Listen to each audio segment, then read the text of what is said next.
my point there was that UAE created a very conducive environment to business, but realities of business are what they are.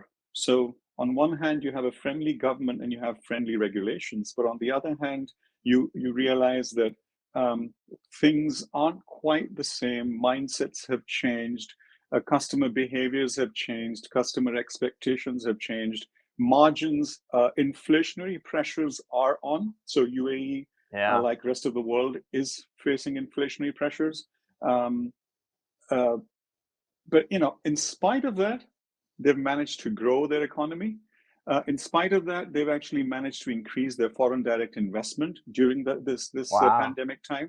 That's amazing. So Yeah. that's although there's a negative GDP growth, obviously, but there's a lot of boxes they've actually ticked in terms of what a government should do in terms of when in terms of not wasting a good crisis, as Yeah, they say. yeah. No, So you're absolutely correct. That's yeah, and they've really taken it as an opportunity, right? Like you're saying, exactly. in being ahead of the curve there, which is fantastic. So you mentioned that some of the costs are changing, some of the consumer tastes or maybe are changing or their preferences. Can you give us a little bit of details about that? What are some of the trends that are developing, or what do you see happening there? What are the changes? Where I know Dubai and Abu Dhabi obviously are radically different places than they were 10 years ago, and even and more so 20 years ago. But even just 2 years ago, there's been some radical changes here in the U.S. and overseas, and I'm sure in the UAE it's the same. Can you hmm share some thoughts and observations about that? Yeah. So, firstly, there's the consumer. As much as the consumer would like to believe that things are now gradually getting normal, there is a cautious mindset because a lot of jobs were lost during the pandemic. Not sure what's going to happen in the future. So, uh, that doesn't mean they stop being consumers, but that means they become um, more sort of careful consumers. That's Okay. one. A Yeah. lot of Yeah. technology involved, and so especially when you talk about, in fact, food and beverage um, in particular, but retail in general, a lot of technology, a lot of avoidance of one-on-one contact if possible, and the pandemic showed them how technology can facilitate that. So they would actually rather continue. With inflationary pressures, margins are actually reducing. So it's extremely important to run a tight ship, a lean and agile operation. Now, where franchising comes in the picture over here is, so it's interesting when you talk about franchising. The so okay, before I say anything further, uh, I'd like to mention that a lot of what you say about the UAE is anecdotal. You have to be there on the ground to know what's going on. There aren't that many numbers available in terms of being able to share. I think a lot of that's got to do with the fact that most companies are private and they Yeah. don't necessarily share their data. And whatever data is available, some of it's old, but you get a fairly good idea based on like being in the thick of things. That's the best idea in terms of some numbers are more precise than the others. So I just wanted to sort of qualify whatever I say Yeah. by Yeah. That makes mentioning sense. this. Um, So in terms of franchising, a lot of franchisees were actually happy during the pandemic because they didn't have to navigate the challenges of COVID on their own. So there's a Yeah. lot of That's a good point. yeah. So there's a lot of news out there that they were happy with the franchises helping them with lease renegotiations, with supply chain adjustments, with royalty holidays.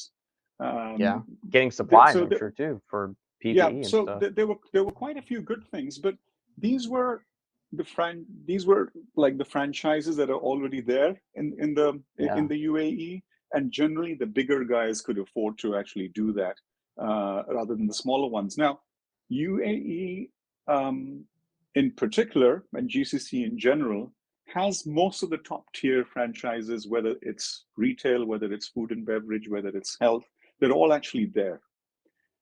So they are there and they will continue. franchising for the future is only going to get better because a lot of people would like to take control of their own destiny after the uncertain events of the past. There's a big but over here. The big but is, but those franchises may or may not be overseas franchises. Yeah. They could be, or they may or may not be American franchises where most of the franchises actually come. Not most of them, Yeah. but that's what, that's a country you associate with franchising. The reason being, so top tier, all gone. We know the basic franchise equation. The franchise proposition is equal to an operating system plus a brand equity. Yep. Unless, and for that you pay handsomely. You pay 5-6%. You pay sometimes 2% marketing contributions, etc. And these, even in the best of times, these do create a lot of strain on the P&L. Right now, unless a franchisor can demonstrate tangibly the value of the brand, because remember, top tier are taken. All the brands where you just put the brand on top of the people know it at the entrance, and people just walk in, whether the Starbucks of the world, etc. KFC, those are right? pretty much taken. So if I want to take a tier 2 brand and I want to pay them 6-7%, and guess what? That might be all that I'm actually making, 6 to 7%. Why would I actually do that? If the recognition of it might be like 500 stores in Texas, for example, that's great. But how does that recognition convert in, excuse me, in the UAE market? If it's not recognized, those 500 don't really translate to 500 in this particular market. So, and then there's a lot of local competition coming up as well, and a lot of good, solid franchise propositions that can be sort of accessed locally. So because of all that, I see bigger higher entry barriers for franchisors who are not totally prepared, and franchises who in the past used to view the Middle East as a seller's market for them, where you just come and everybody's hungry for a Western franchise and they're going to invest. Franchising is still considered lucrative, but the average consumer and the average investor is far more informed than before. Plus, there's the reality of the market and the reality of the past 24 months, despite the government support, that just doesn't allow the numbers to add up. So if a franchisor from the US wants to come to the UAE, the most important thing they have to keep in mind is that this is going to be a marathon. I know it sounds cliched, but it's a marathon. It's not a sprint. And what that actually means is be prepared to meet the franchisee halfway, quite literally. Be careful about your fees. Be careful about your demands on locations. Make sure that you have that support in place, which is specifically for your foreign franchisees. One of the companies I've worked with, one of the major US franchises I've worked with, lost money on its international operations 9 years in a row before they actually turned a profit, because they were committed to supporting their franchisees, and now they're a great success. But it doesn't. Success is no accident. It doesn't happen just because you want it to. The scale it takes. So are you willing to do that? Unfortunately, a lot of the overseas franchises are not willing to do that. They are not, because a lot of them come here not because they want to, because they have to. They've hit a wall domestically, and they say, well, where can we make some quick money from? That quick money doesn't exist anymore, for various reasons, for economic reasons, for whatever has happened in the past 24 months, and the robust retail and franchising environment that keeps on improving by the day locally, whether it's here or whether it's Saudi Arabia. Of course, we're talking GCC 6 countries, but the main two are obviously UAE and Saudi Arabia. Yeah, that's a So, great point. uh, Oh, I'm sorry. Go ahead. Go yeah. ahead.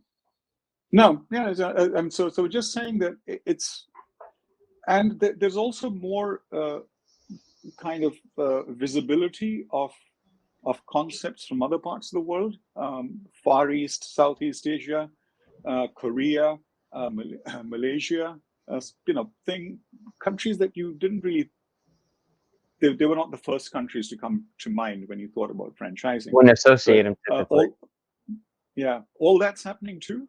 So collectively now, I don't, for tier two brands onwards, tier one brands always had that tremendous inherent value. There's global recognition Yeah, that never comes easy, and once you've built that, then you are basically in a seller's market. But those are gone. I don't think that there yeah, are too many more brands that have global recognition that haven't come to the UAE. That doesn't mean the franchises have exhausted. There's still thousands of more franchises, but they aren't quite the same as the ones that actually exist over here. quality of And the some have brand. actually come here, and even before the pandemic, they came here with certain assumptions, and they failed. They crashed and burned, and they actually had to go back. So they are, Wow. and 10x that now. Uh, in terms of what the conditions actually are. The other thing is you can't exist right now in a small format. You either go big or you go home, because in an economy like this, you need scale.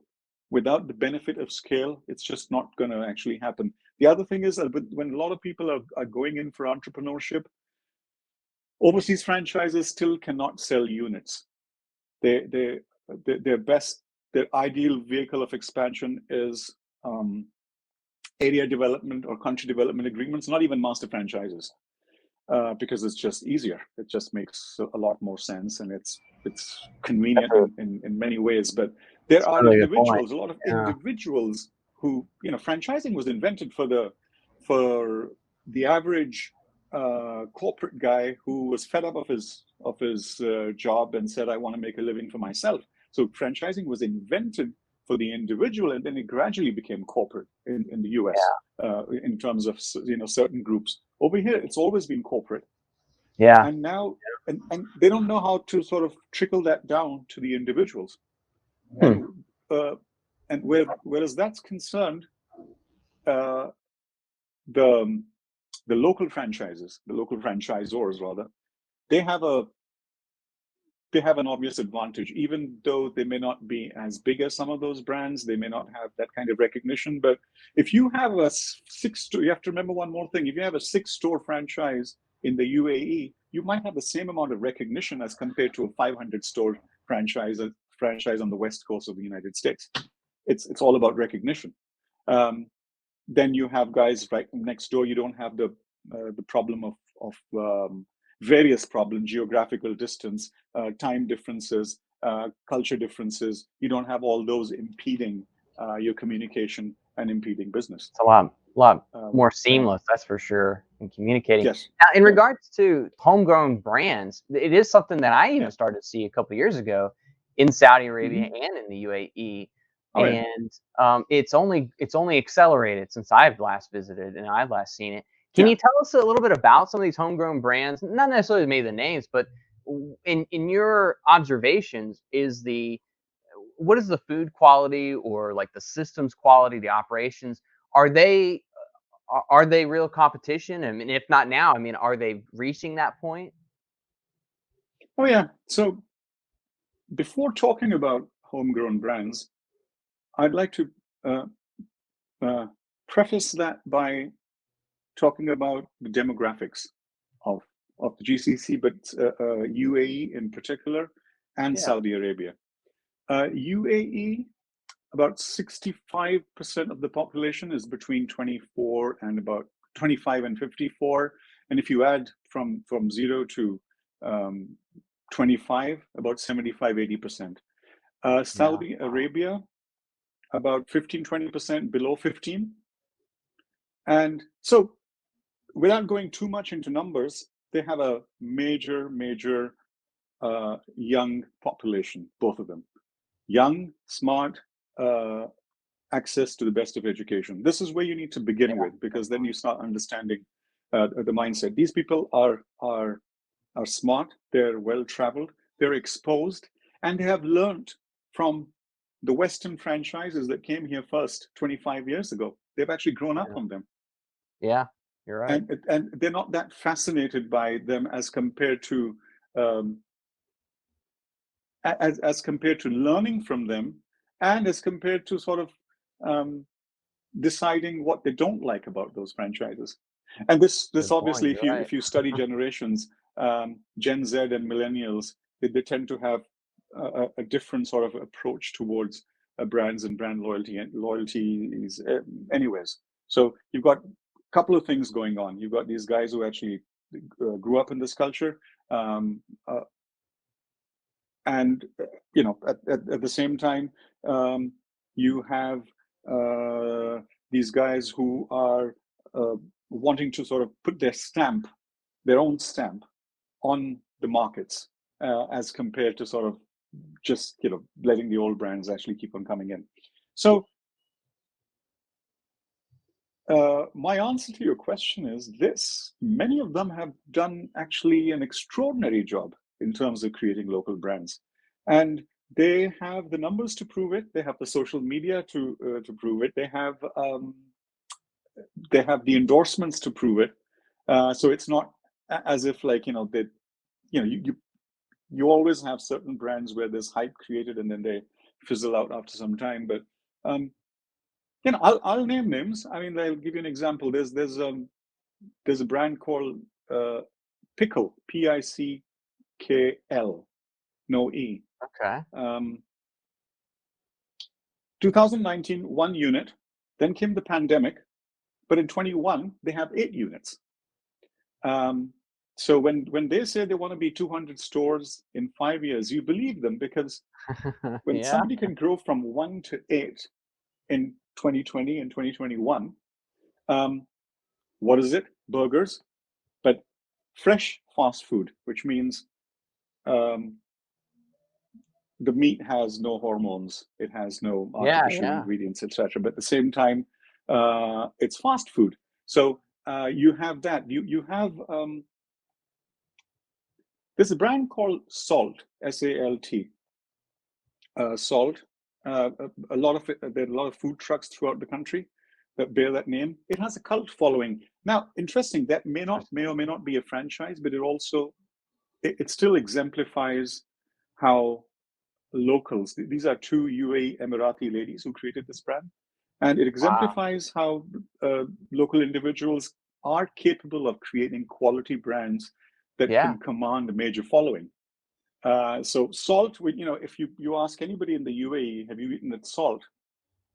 They've got, most places they have 4.5 plus ratings out of 5, and they have a major fan following pretty much everywhere. That's awesome. You have that, and then you have street food concepts like Zaroub, and you have Operation Filafil. And of course, now, talking about Saudi, I'm sorry, I'm like more focused on the UAE because that's where I'm based. And UAE is still the Saudi has gateway quite a to few. the broader Middle East, Yeah. no question, even though Saudi They- Arabia represents a bigger market. But from Saudi, you have a brand called Kudu, which is it's I've heard of a that. burger I chain, may have seen them. 300 units plus, multiple Wow. Yeah. I'm countries. sure I've seen it. You have Al Baik. I believe you and I have eaten there once, Is it which is sort Al-Basha of or competes with. something? It's Or, called Al Baik, Baik. It's a okay. Saudi Okay. brand, homegrown fried chicken. Yeah. Competes with Right. KFC. At one point, they Yeah. had I've more been there. stores than KFC in Saudi. Apparently, not now. You have a coffee chain over here called Philly, and he's grown into 50 or 60 units. He's in North America, he's in the UK, he's in the Southeast Asia, he's in India, he's in the GCC. Within no time, you could go on and on. So these people, they've learned from the best. Franchising Yeah. was made in the USA, but then there's nothing stopping you from learning and then actually improving upon that. It's just like um, you don't necessarily have to invent a new wheel, but you can always make a better one, and that's what a lot of these guys are Yeah. actually doing. And that's the So sense that I've gotten, is that they're yeah, taking the concepts, there's only so many operational systems, right, you could ever invent, I guess, with making a hamburger, but there's ways to yeah, improve it. There's ways to make, improved recipes locally and make those appealing to a wider audience, and better ingredients, like you mentioned. And that's the right. sense I've gotten. So you're confirming that. And I'll also say that it's interesting to see in the last couple of years how some of these local brands to maybe GCC or Southeast Asia and even Africa, I'll say, are starting to grow into Europe and the United States. I think one of the huge success stories that we've seen as well in the industry is Nando's. I've seen them in Hmm. the U.S. already. It's crazy, Oh yeah. which people probably wouldn't recognize it just off the street now, but you will. You'll get to start seeing it and get to know it. But it's a South African, I think it's also fried chicken, right? Concept, basically kind of like a KFC, It's but a grilled very chicken. It's called authentic. peri chicken. It's That's a right. That's right. It's very spicy. authentic. Yeah, it's very authentic. It's, I think, Polynesian, if I'm not mistaken. They're doing exceptionally well over here, Yeah. and they continue to grow. Oh yeah. They have at least Uh, one in unit in Chicago, I know. I think I've seen it in New York mhm, as well. But just mhm. traveling around, I see them pop up. I'm like, it's crazy. This was something that only folks overseas would have known a couple years ago. Exactly, and dare I say that a lot of these brands are actually beating the Americans at their own game because, again, I have to keep on emphasizing this. Franchising was always synonymous with the US, but somewhere down the line, uh, some of the franchises like kind of lost the plot, if I may. Like, a few years ago, I wrote an article called, um, it was titled an open letter from a Gulf investor to the international community of food franchisors. And I basically highlighted what was missing in their franchise propositions and how they need to up their game if they want to continue the success of the early days. And Yeah, somehow yeah, somebody from the IFA ended up seeing it, and they said, they were very emphatically saying, "You have hit the nail on the head." So I was it's not about like they having read my article, but the fact that IFA actually strongly uh, agreed with what was with the points that were put across, and they said this is what we've been telling our franchisors yeah. over the years, that what got you here will not necessarily get you there, and in the end, it ended up being published in their Franchise World magazine. But the point was Very cool. that uh, you know don't keep on trying to do what you were doing when you were, when it was a seller's market. Those days are Yeah, long gone. But right now, it's long gone on steroids, meaning long gone, forget. But right now, it's a different ball game altogether. Franchising is not going anywhere. Of course, we all know that. But in its current form, especially in the traditional Gulf form, franchisor comes to the UAE, a rich family-owned company just buys the whole thing, sometimes for prestige, sometimes just because they can, and then and then things move forward soon enough. Yeah, they're either sitting on the brand and not doing anything about it, and you still can't do anything about that, or then they're yep, expanding like crazy. Not happening anymore for sure. Not happening. hear you. There's too much you're up against. Too much money and investment at stake. Too much local competition, and which is just going to increase. Um, there's a very strong entrepreneurial culture in this Definitely. majority youth population that will never allow things to revert to where they were.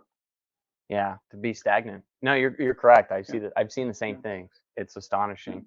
And it's not even necessarily like the local population that is entrepreneurial. They are already, of course, Hmm. but UAE and Saudi Arabia, to maybe a lesser extent, they attract entrepreneurs globally, to go and strike it rich, so to speak, or to lay down their roots and to build something. It's what the United States used to be, and I guess it still is to some extent, but a lot of that is now regional, right? You don't have to go to the United States to build something and be an entrepreneur. You can now go to places like Dubai, like Singapore, maybe Exactly. even Panama, right? Different places Oh yeah. regionally in the globe. Um, So yeah, you're 100% correct. That matches my observations as well, and obviously the IFAs recognize it too, right? So your Yeah. insights. So rounding us out, I know we've chatted quite a bit here, but I would like to finish it out with your thoughts, your insights on where will future opportunities lie in the GCC. And that could be, I don't know, countries or industry or innovation, whatever you think, whatever your thoughts go when I ask that question. And then also, Huh. I know we've talked a bit about it already, but just you round out a couple major points on how franchisors can prepare for the GCC. Yeah, so I'd love to hear your insights on that. I think that'd be very interesting for our listeners. So um, if I were a food franchisor, frankly, and if I was not a major global name, I'd actually press pause for some time, to be honest. There's way too much going on right now. Yeah, yeah. There's the existing franchises. There's the competition. There's the pressure on margins. There's the Yeah. whole cloud kitchen movement taking place. Deliveries are big, and deliveries in a way, even though they deliver different food, they're kind of democratizing food because in the end it all comes delivered by the same guy to your doorstep. You're just Yeah. up against way too much. I would actually press pause, to be honest. But if it were other things, education, STEM education, for example, Okay. brilliant. It's big and it's getting bigger. Interesting. Health, I remember healthcare, childcare was starting to hit big too. childcare, Healthcare. healthcare, elderly care, which is kind of comes Oh yeah. under uh, um, under healthcare. If I was in that field, if I had telemedicine, I've actually dealt with some people who actually, they had this remote radiology reporting business format wherein you get everything done locally because your local hospital has the machines, but because radiologists are very sort of expensive to employ, so you have fewer of them, and then it takes sometimes days and weeks to produce those reports. But then with that Yeah. franchise format, you can get those reports in as less than as little as 1 hour to actually 24 hours. Really interesting. Wow. So I would say telemedicine, beauty, and health. Basically, a lot of services, a lot of low capex franchises, Okay. a lot of franchises who are willing to sort of again play the long game, so that they're not asking for massive upfront fees and high Yeah. percentages in royalty, understanding that they're here for a partnership to collaborate, to co-create, rather than just milk. Yeah. Milking is Yeah. out. There's nothing to milk. It's so I know I'm sorry, sort of I've mixed the response to your question, but that's the actual mindset. Could you kindly repeat the second part of your question again? Sure, sure. So The second part was, yeah, so the first part was about where opportunities lie, and second was what should franchisors maybe who see an opportunity, how should they prepare? yeah. And I know So that's a big question, right? So definitely yeah, you can you it can is a big pare it question, down. but yeah. So and I touched upon sort of both of them a bit. Um, so uh, the opportunities are like the industries that I've actually mentioned. But yeah, so I would actually stay away from food and beverage for a while. I would just stay away, and that might be a controversial thing to say, because food and beverage is still the biggest category in franchising, Yeah, and it's always been. But then, how much can you actually take? There is a lot going on, extremely and competitive. there's a lot Yeah, at stake for the franchisor, but there's a lot more at stake for the franchisees too. And you'll still find the naive investor who would go for something like this, but I think far fewer as compared to before. How are you going to be prepared? Understand that uh, you have to be looking at a larger area to justify stepping in the current environment, because scale is essential. And to achieve scale, you need a larger expanse of operations, not necessarily only in the UAE, but beyond. You have to be able to gauge your own capabilities and understand whether that's doable or not. You can't sell a franchise for the UAE and then expect the guy to open like 3 units or 4 units in the next 5 years. It won't make anybody any money, but Yeah. it'll basically create a classic lose-lose, which nobody actually wants. Um, Yeah. Yeah. Make sure that you're willing to put the resources in upfront, because a lot of franchises like to do this.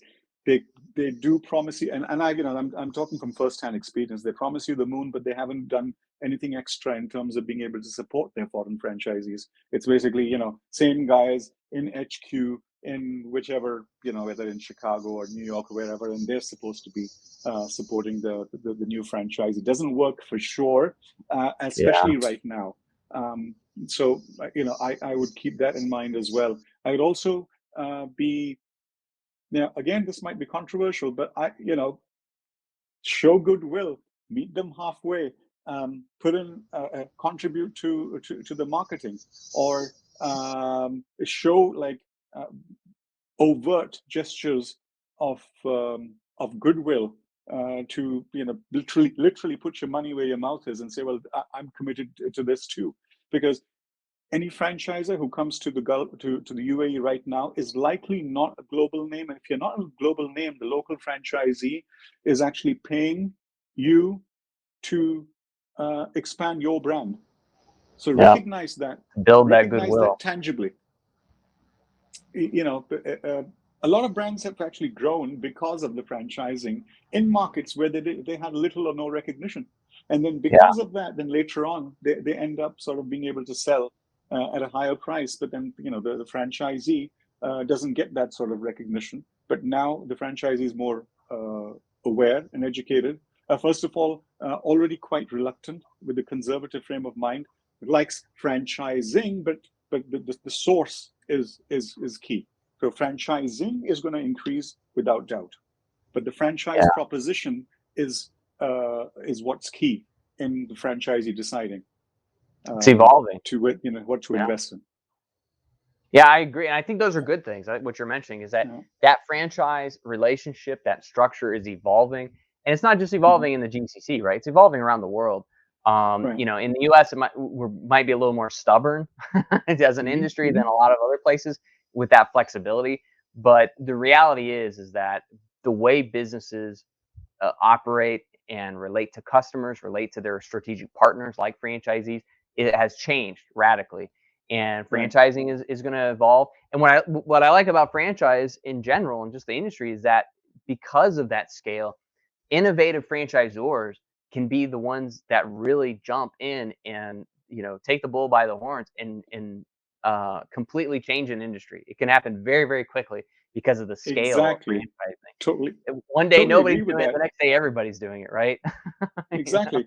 And what I always tell people that there are very few rules in franchising as such. Like if you think about it, there are a couple of things that decide whether a business is a franchise or not. Other than that, as long as it's legal and two parties agree, anything's possible. Because Yep. a lot of Oh yeah. franchises will make you believe that this is the way it's done. Not Yes. necessarily. Yeah. Anything that you party A and party B, as long as they agree, as long as it's a legal business, Yep. and as long as the a couple of criteria are fulfilled, which everybody knows, common brand, fee, etc., you can do it. What's stopping you? Yeah. Definitely, and that's absolutely true of the international front. Hmm. Right. In the U.S., we have some regulatory pressures that do stifle innovation, I would say, Hmm. because of the disclosures we have to prepare in the U.S. and in the paperwork. It makes it we're more franchisors are more reluctant to change things because then that changes our whole FDD, right? We have to change everything that the regulators require us to do. But in franchising, by and large, that's not the case, right? It is much more flexible, and that's the way it should be, I think, in a lot of places, and even in the United States, in a lot of franchise systems, because without that flexibility and that innovation, you know, and it's obviously there's innovation like at the recipe level and maybe even operations, but the innovation needs to come up even a higher level to Right. innovating business structures, innovating how regional operations handle it, or even maybe citywide operations. It's becoming decentralized. And you mentioned earlier, you talked about the democratization of delivery, right, and stuff like that. Hmm. It's Hmm. that trend, in my opinion, I think it's a good thing, and I think I see it happening, Hmm. is happening beyond just financing, beyond just delivery. It's happening in structure level and how corporations are put together, how the franchises systems are put together in regards to the relationships of the agreements, and that's all a good thing. It's going to be really fascinating to see how it evolves, and I think franchising internationally will be at the forefront of that because of all the reasons you mentioned. And Right. I think UAE and the GCC are going to lead that because they're savvy investors, because they are well educated, well traveled, and see things that they know they can do better, they can fix. They're probably going to be at the forefront of that. So, Yeah. yeah. Agree. Well, with that, Sanjay, I really appreciate your insights. Where can folks go to find you if they need some help entering the GCC market and want some counsel and strategy from you? Where can we send folks? Okay, so the website, www.stellareastern.com, or Sanjay, Sanjay, at stellareastern.com. That's my mail. You can find me there. Right. We'll We put can both those connect there. on LinkedIn as well. So any of those will be good. Perfect. I'll put the links to those. Also, you have a book. I forgot to mention earlier. I'll put a link to your book too. It's franchising. Is it franchising internationally? Right? Yes, French. Yeah. So it is, the title might sound a bit dated because it says 2021 and beyond, but essentially it's timeless, whereas the GCC is concerned and the Middle East is concerned. Yes, and I read it. I got it last year when it released, and I read it. I mean, you can read it in a week or less, you know, weekend if Oh you're yeah, really yeah, just yeah. sit down They're and not don't many distract pages. Yeah, yourself. this is, But it's very great. It's really great insight. And so, folks, if you're interested in entering the GCC or want some counsel on that location, that region in franchising, or even franchising a little, you know, in Southeast Asia, he's had his experience a little bit outside of GCC as well. Reach out to Sanjay. He's a great guy. I work with him. You know, hopefully I'll be able to sit down with him again and get some tea and coffee there locally sure. early next year. So maybe we'll do another video from Dubai or Abu Dhabi there. Yeah, So look while forward I'm to that. Yeah, there. But perfect. Well, thank you for joining us, Sanjay. I really appreciate it, and thank you. we'll hopefully send some folks your way, and we'll touch base in the future. Sure. Take care. Okay, take care.